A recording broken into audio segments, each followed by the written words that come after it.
2025 भर्तियों का वर्ष आज ही सुनिश्चित करें अपना सिलेक्शन और डाउनलोड करें तैयारी कर लो ऐप।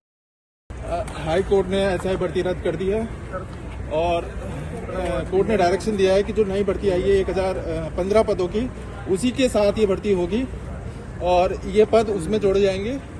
कोर्ट ने और कहा है कि इसमें जो आरपीएससी ने खामियां रखी और इसमें जो भी खराब हुआ, कोर्ट ने उसका स्वतः संज्ञान लिया है और यह मामला इसमें एक स्वतः संज्ञान आरपीएससी वाले एंगल पे लिया गया है और इसको डीबी रेफर कर दिया गया है। इसकी सुनवाई अब जो पीआईएल की जो स्वतः संज्ञान लिया है उसको चीफ जस्टिस अब अलॉट करेंगे डबल बेंच में।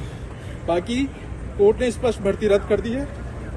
कोर्ट ने कहा है कि इसमें आरपीएससी के जो मेंबर्स हैं उनकी बहुत बड़ी संलिप्तता थी। कोर्ट ने यह भी कहा है कि 6 आरपीएससी मेंबर्स की संलिप्तता थी। तत्कालीन जो चेयरमैन थे उनके घर पे बाबूलाल कटारा और रामराम राय का गए थे कुछ बच्चों को फेवर करने के लिए। कोर्ट ने कहा है कि उनकी भी संलिप्तता है और पूरे प्रदेश में इसका प्रचार हुआ था और पूरे प्रदेश में पेपर फैला था। ब्लूटूथ गैंग को भी पेपर गया था। कोर्ट ने कहा है कि राजस्थान की जनता को देखते हुए और इसके लॉ एंड ऑर्डर को देखते हुए ये भर्ती बिल्कुल भी स्टैंड नहीं कर सकती और पूरा रिक्रूटमेंट कैंसिल हो गया है और 17/7 को जो नया विज्ञापन आया है उसके साथ इसके पद जोड़ने के निर्देश दिए हैं और नई भर्ती होगी। जो 2021 वाले थे वो उस पदों के लिए भी एलिजिबल होंगे और इन पदों के लिए भी एलिजिबल होंगे। जिनका आयु निकल गया है वो भी, हाँ जी, ये पद उसमें जुड़ जाएंगे। जो 1015 पद थे उसमें 859 पोस्ट जुड़ जाएगी और सभी को उन पद के लिए शामिल करा जाएगा। 2021 वाले भी थे उनको भी उसमें जोड़ लिया जाएगा। आरपीएससी को लेकर भी टिप्पणियां की है। आरपीएससी को लेकर विस्तृत टिप्पणियां हुई है और उस पर सुमोटो भी लिया है।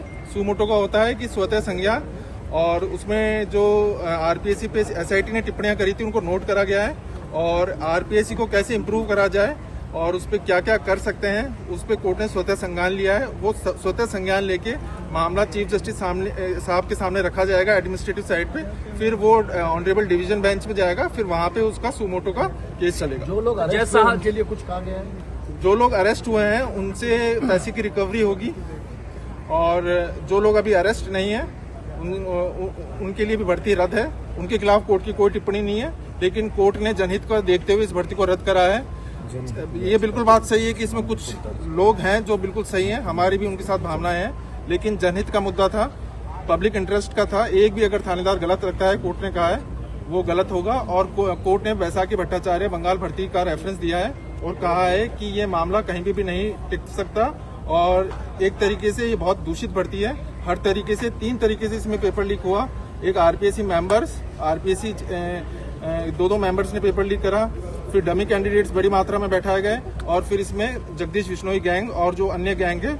और कोर्ट ने कहा कि इसमें प्रतिकरण करना असंभव है क्योंकि कई 12 आरोपी ऐसे हैं। एक आरोपी तो जिसपे 5 लाख का इनाम है जो विदेश भागा हुआ है। 11 अलग अलग आरोपी हैं जिनके खिलाफ अलग अलग इनाम है और इसके खिलाफ 82 ऐसे अपराधी हैं जिनके खिलाफ अभी अनुसंधान किया जाना है। आरपीएससी के किन किन लोगों की संलिप्तता बताइए? आरपीएससी में रामराम राय का और बाबूलाल कटारा के खिलाफ, शायद मैं अगर गलत भी हो सकता हूं, लेकिन 4 तो पक्का है, इसके अलावा 6 भी हो सकते हैं। लेकिन कहा है कि उनके घर गए थे ये लोग और इंटरव्यू में फेवर करने के लिए कहा था और उन्होंने कोई टिप्पणी नहीं करी। कोई टिप्पणी नहीं करता तो उसका मतलब यस ही होता है। तो कोर्ट ने बोला कि संलिप्तता है, इस बारे में भी जांच करी जानी चाहिए और कोर्ट ने पूरी निर्देश दिए हैं कि इसमें घोर अनुसंधान की आवश्यकता है।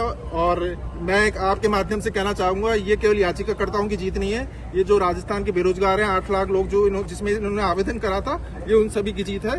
और इसमें मेरे को लगता है पूरे राजस्थान के जनता की जीत है क्योंकि जनता को ही रेगुलेट करते हैं।